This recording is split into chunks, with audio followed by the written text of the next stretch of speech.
Boa noite. Sou o professor formador Leonardo Guimarães, do curso de Desenvolvimento de Sistemas da ETEPAC. Sejam bem-vindos à primeira aula de Lógica de Programação. Estarei com vocês nas videoaulas e no aula, mediando o conhecimento sobre o assunto.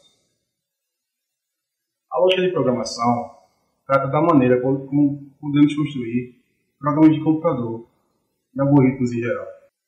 Você pode estar se perguntando: qual a importância dessa disciplina? Eu digo a você: essa ciência está nas bases de diversas atividades humanas. Ela está em tecnologia, ela está em estratégia, em negócios, em economia, entre muitas outras áreas. Ela faz parte, ela embasa, tal como as disciplinas fundamentais, matemática, química e física. Com o domínio do raciocínio lógico, o aluno vai estar preparado para desenvolver programas de computador, para resolver problemas do mundo real, independente da linguagem de programação. Neste material da aula 1, vamos conhecer os princípios de lógica de programação. Então, esclarecido isso, vamos para a parte prática? Vamos lá? Para entendermos lógica de programação, precisamos primeiro entender alguns conceitos básicos que utilizaremos no decorrer do curso. Então vamos lá. Sequência lógica. Uma sequência lógica é uma sequência de ações ou passos organizados para executar uma tarefa. Pode ser entendido também como uma sucessão de atividades que, quando estruturadas, numa determinada ordem, produzem um resultado lógico para atingir um objetivo. Como nesse exemplo, onde a gente tem as pecinhas de Lego e foram ordenadas, estruturadas numa ordem e produziram o objetivo que foi a casinha. Instrução. Uma instrução é uma informação que sinaliza ao computador uma ação básica a ser executada. Em outras palavras, é uma comunicação que notifica ao computador uma operação fundamental a ser realizada. Exemplos de instrução são os comandos leia, exiba, calcule, execute alguma função e assim por diante. Algoritmo. Um algoritmo é uma sequência de instruções ordenadas de forma lógica para resolver uma tarefa específica. Ou seja, é uma cadeia de orientações arrumadas de modo coerente para solucionar um problema específico. O conceito de algoritmo está permeado por toda a informática e ele está além dela também. Existem algoritmos na natureza, nos processos criados pelo homem, em diversos setores, em diversas atividades humanas. Então, a importância deles é muito grande. Algoritmos podem ser executados por um computador, como é mais usual, como é mais comum, por um autômato robô ou mesmo por um ser humano. Nesse exemplo, podemos observar que se trata de um algoritmo a ser executado por um ser humano. Agora vamos para o próximo conceito. Linguagem de programação. Linguagem de programação é uma forma padronizada de se construir instruções para um computador. Existem diversas linguagens de programação. Dentre elas está o Assembly, o Basic, Pascal, C, C++, COBOL, Fortran, Visual Basic, Java e Python, entre outros.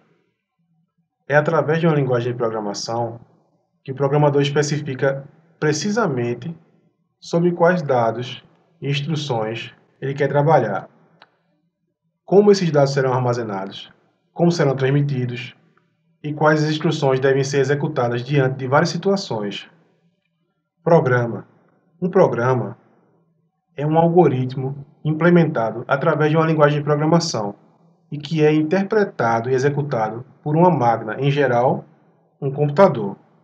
Nós podemos visualizar programa da maneira mais popular como os produtos finais que a gente conhece, como o editor de texto Word, o editor de slides PowerPoint, por exemplo, o navegador Chrome, programas de e-mail, programas para tocar música, entre uma infinidade de outros. Para se construir um programa, Primeiramente, é necessário representar os algoritmos que vão compô-lo. Para isso, existem diversas formas de representação. Entre as mais populares está o fluxograma, que é uma forma de representação gráfica, onde formas geométricas padronizadas e combinadas descrevem os passos a serem executados pelo algoritmo representado. Conforme podemos ver nessa tabela de exemplo, um retângulo com as quinas abauladas representa início e fim do algoritmo. Um quadrilátero próximo a um retângulo representa a entrada de dados. Um retângulo representa a atribuição ou processamento. Um losango, decisão, e assim por diante. O conjunto de símbolos pode ser bem grande. Fluxogramas são aplicados em diversos problemas. Modelagem e representação de processos, sistemas, algoritmos e etc. Cada forma geométrica tem um significado e ação distinta. A vantagem é que eles são independentes das particularidades de uma linguagem natural. E existem diversas maneiras de se representar ações e de construir um fluxograma. Eles não são rígidos, não são escritos em pedra. Agora vamos ver um exemplo de fluxograma na íntegra. Veja esse fluxo de execução linear simples. Nele são utilizados os verbos leia e mostre para representar ações de entrada e saída. Depois do início, é lido o valor para a variável valor 1, outro valor para a variável valor 2, é calculado a variável resultado como produto de valor 1 e valor 2, e é exibido o conteúdo da variável resultado. Por fim, finaliza o programa. Facinho, né? Muito intuitivo. Agora vamos ver outra forma de representação, muito popular também, o pseudocódigo. O pseudocódigo é uma forma intermediária de representar um algoritmo. Ele se situa entre uma linguagem natural, ou seja, uma linguagem que nós usamos como pessoas, e uma linguagem de programação. É um meio termo. No pseudocódigo, é utilizado um conjunto restrito de palavras-chave, que são equivalentes nas linguagens de programação. Geralmente, esse conjunto pertence à língua nativa do programador. Por exemplo, no português existe o pseudocódigo Portugal. Como exemplo aqui, a gente tem os comandos leia e escreva. E, análogo a ele, em inglês, existe o algol, com os comandos read e print. Aqui a gente pode perceber nesses dois exemplos, um de Portugal e outro de algol, o comando escreva e o comando write, por exemplo, estão exercendo a mesma função. Simplesmente só mudou a língua nativa do pseudocódigo. E o pseudocódigo ele não exige toda a rigidez sintática de uma linguagem de programação. E também não exige conhecimento prévio de nenhuma delas. Existem muitas outras formas de se representar algoritmos. Para você se aprofundar um pouco mais, dá uma olhadinha no e-book. Agora, vamos para o próximo conceito. Comandos de entrada e saída. Esse conceito é simples. Nada mais é do que o conceito de entrada de informação no programa, através do comando leia no Portugal, como exemplo, ou através do comando escreva, que é o de saída também no Portugal. Vamos dar uma olhadinha no Portugal Studio, lá no exemplo do Portugal. Então, vamos usar um exemplo já contido no programa. Ele já vem no programa. Esse número digitado. Então, aqui a gente tem a declaração de uma variável, a saída de uma mensagem, através do comando de saída, a entrada de um valor na variável e a saída de uma mensagem combinada com o valor da variável. Vamos ver o que acontece.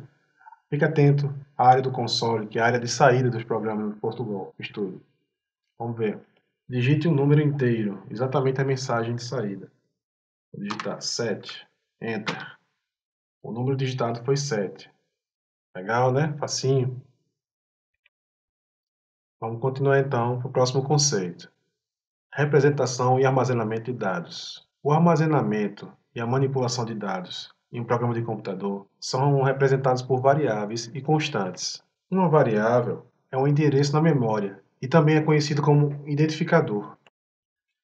Ao utilizarmos uma variável, estamos atribuindo um nome simbólico ou um apelido a um endereço de memória onde tem o conteúdo. Mas a gente pode visualizar uma variável, ou entender uma variável também, como um recipiente. Geralmente, quando a gente declara, ele está vazio. E o conteúdo de uma variável pode ser apagado, consultado ou alterado quantas vezes forem necessárias durante a execução de um programa.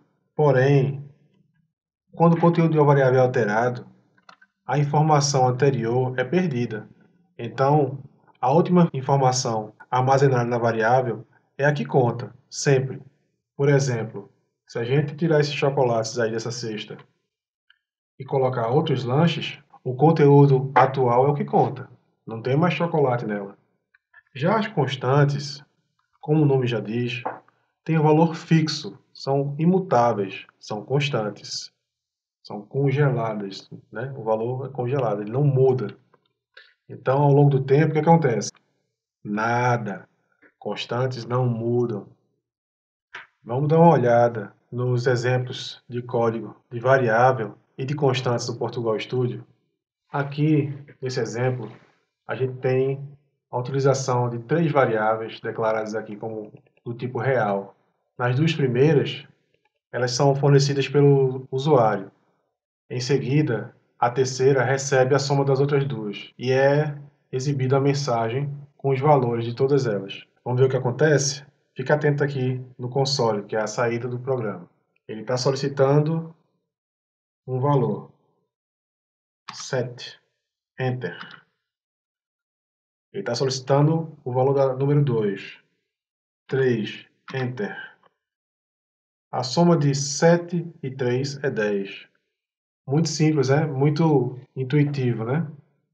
Existem outras formas de se declarar variáveis. Dá uma olhadinha no caderno, no e-book. Lá você vai poder se aprofundar. O próximo exemplo é o de uso de constantes. No caso, essa função aqui, esse programa, esse algoritmo, ele realiza o cálculo da área de um círculo. Então, ele declara duas variáveis do tipo real, são elas raio e área, e uma terceira variável do tipo real também. Só que ele já atribui o valor da constante matemática π, de forma resumida, simplificada, e adiciona o modificador const, que transforma essa variável numa constante. Em seguida, ele lê a variável raio e calcula o valor da variável área com a fórmula da área do círculo. Por fim, ele exibe a mensagem com o valor do raio e da área. Vamos dar uma olhadinha? Fica atento aqui no console, que é a área de saída do programa. Inicialmente ele está pedindo o valor de raio, então vamos dar para ele o valor de raio igual a 3. A área do círculo de raio 3 é 28,2735. Está começando a sofisticar, né? Está começando a ficar interessante. Existem outras formas de se utilizar constante. Dá uma olhadinha no caderno, no e-book. Lá tem mais conteúdo para você se aprofundar.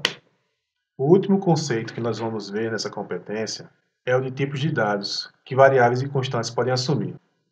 Então, primeiramente, nós temos o tipo inteiro, que pode assumir valores negativos e positivos, sendo eles todos inteiros.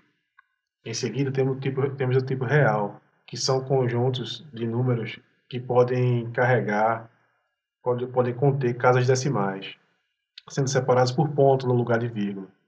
O terceiro é o tipo caractere. Eles são alfanuméricos, só que eles são compostos por apenas um caractere. E quando são número, esse caractere número, ele não pode ser calculado. Em seguida temos o tipo cadeia. Cadeia é uma sequência ordenada de valores. Eles podem ser do tipo caractere ou numérico, e o seu conteúdo, seu tamanho pode ser maior ou igual a 1. O último tipo é o tipo lógico, ou seja, verdadeiro ou falso. É um tipo conhecido como booleano na matemática também. Ele é utilizado em operações lógicas e expressões matemáticas, muito. Então, vamos ficando por aqui, mas eu recomendo fortemente que você verifique o material da competência 1 no e-book. Lá tem muito mais exemplos e mais explicação para você se aprofundar, além do material complementar fornecido no AVA. Bons estudos! Nessa aula, nós vimos como lógica de programação não é esse bicho de 7 cabeças. São conceitos até fáceis de se compreender. Eu recomendo que vocês estudem pelo e-book, que lá está repleto de exemplos e fica bem explicadinho. Vocês também podem usar os materiais complementares, os destaques e as atividades autorizadas para poder exercitar mais. Na próxima aula, vamos aprender como realizar operações matemáticas utilizando algoritmos. Até lá. Tchau, tchau.